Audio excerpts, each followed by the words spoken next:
కొరకు 46వ కీర్తన మొదటి చరణంలో రాయబడిన 2వ వాక్య భాగాన్ని చదువుకుందాం. ఆపత్కాలములో ఆయన నమ్ముకొనదగిన సహాయకుడు. చదవబడిన ఈ వాక్య భాగంలోని దీవెన నా ప్రియులకు మీరందరూ పొందుదురుగాక. వాక్య ధ్యానం కొరకై ప్రార్థన. ప్రేమ కలిగిన మా తండ్రి, మీ కొందనాలు. నేడు చదవబడిన ఈ వాక్య భాగం ద్వారా నాతో విను మా ప్రియులతో మీరు మాట్లాడి మమ్మలను బలపరచుమని యేసుక్రీస్తు నామములో ప్రార్థిస్తున్నాను తండ్రి, ఆమెన్. చదవబడిన ఈ వాక్య భాగంలో మన ప్రభు అయిన యేసుక్రీస్తు వారు ఆయన నమ్ముకొనదగిన సహాయకుడు. సహజంగా ప్రతి మనిషి తన జీవితంలో తను ఎదుర్కొనేటటువంటి అనేక సమస్యల్లో, ఇబ్బందుల్లో ఇతరుల సహాయం అనేది చాలా అవసరం. అంత మాత్రమే కాక ఇతరుల సహాయాన్ని మనం కోరేటటువంటి వారంగా ఉంటాం.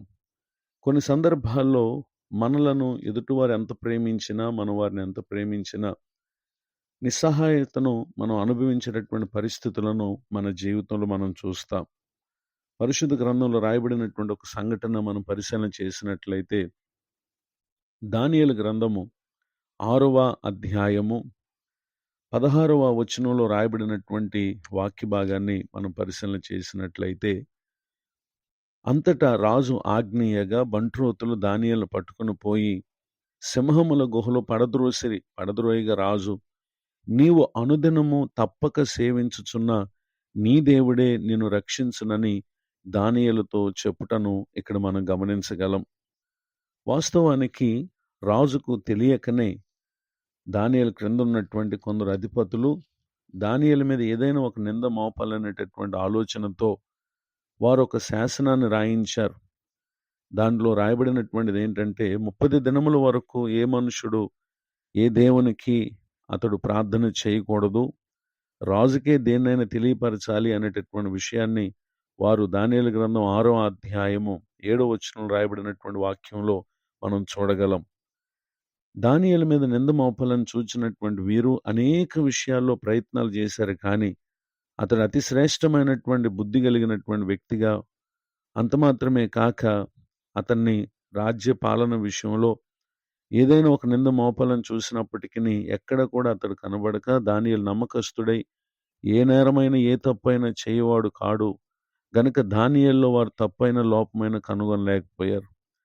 అతడు దేవుని పద్ధతి విషయమందే గాని మరి ఏ విషయమందు అతనిలో లోపం కనుగొనలేమని చెప్పి వారు తలంచి ఒక శాసనం రాయించారు. దానిపై రాజు సంతకం చేయించారు.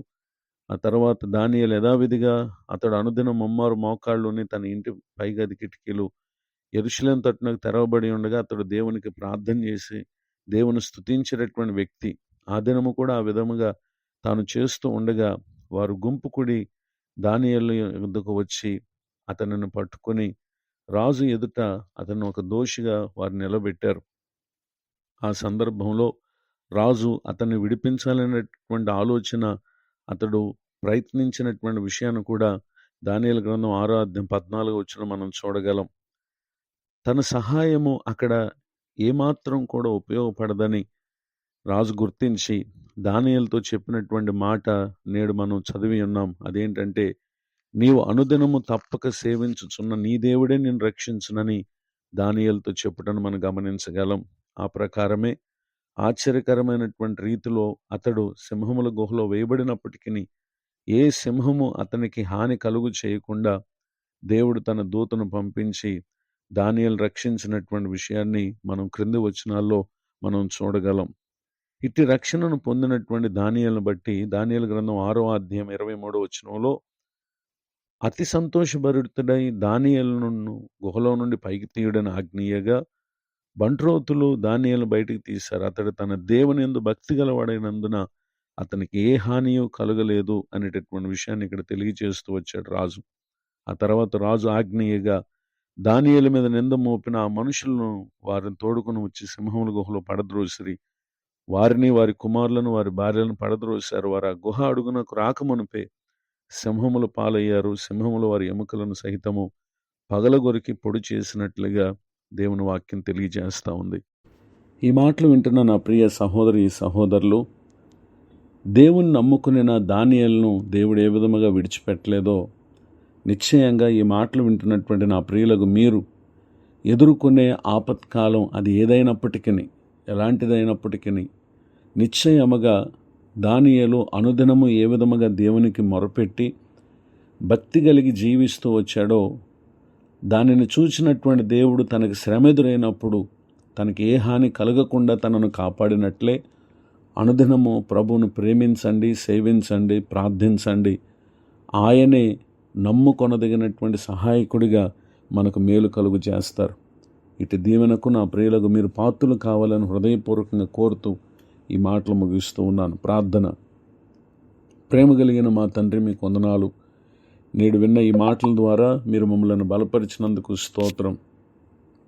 ఎందరైతే పలు సమస్యల చేత కృంగిన వారే వేదనతో ఉన్నారో, నీవే మాకు నమ్ముకొనదగిన సహాయకుడవు గనుక వారు మీ యందు చూపిన విశ్వాసాన్ని జ్ఞాపకం చేసుకుని నిశ్చయముగా మా ప్రియులకు మీరు విడుదల కలుగు చేయండి. దైవజనులను, వారి కుటుంబాన్ని, సేవా పరిచయను దీవించండి. కృంగిన వారిని, దుఃఖితులను ఆదరించండి, ఓదార్చండి. మరి యొక్క నూతన సంవత్సర దయాకిరీటాన్ని దినం పొందిన మా ప్రియుల ఎడల ఆశ్చర్యకరమైన మీ నూతన కార్యాలు జరిగించి మేలు కలుగు చేయమని యేసుక్రీస్తు నామములో బ్రతిమాలి ప్రార్థిస్తున్నాను తండ్రి. ఆమెన్. తండ్రి, కుమార, పరిశుద్ధాత్మ దేవుడు తోడు నడిపించునుగాక. ఆమెన్.